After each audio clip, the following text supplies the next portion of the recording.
on to the Denver Nuggets because we're just gonna fucking talk about trades still. I don't.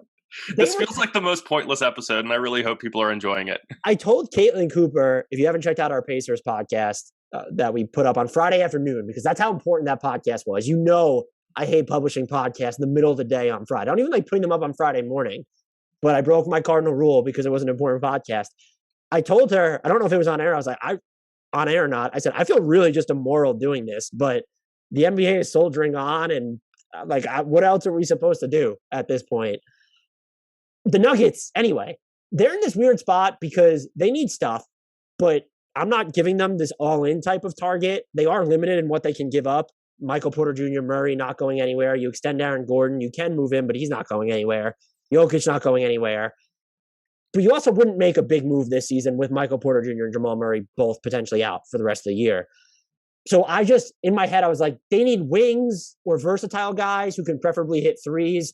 I know a lot of people are going to be like, well, they need another guy who can sort of create on offense. This is just not the season to go after that type of player because I do believe he would be a little bit more expensive. So the three names I have for them, Kenrich Williams, because I'm going to mention him with every team. He's just... Because we both love him, so valid.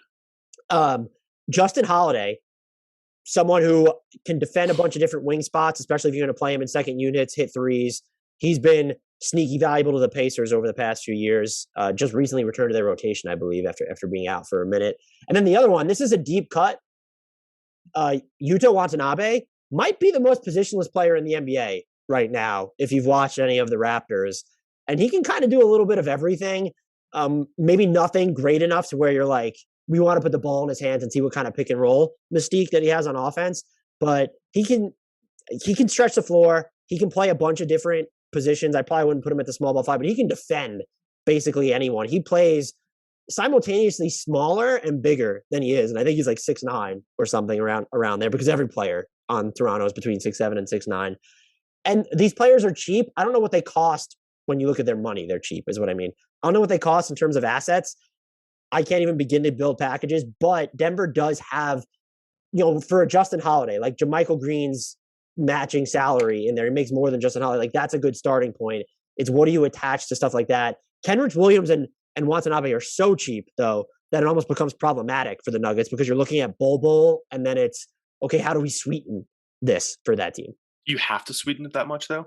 Yeah. Bol is not an NBA player. We need to... Yeah. He couldn't crack the Nuggets rotation when there was no one in it. A valid point. I do want to provide the counter argument to Yuta Watanabe being the most positionless player in the NBA. I would argue that with Kyrie Irving kind of sort of back, that goes to Ben Simmons. Oh, man. No, I mean, Denver is an impossible one because it needs everything and it doesn't have anything to give up.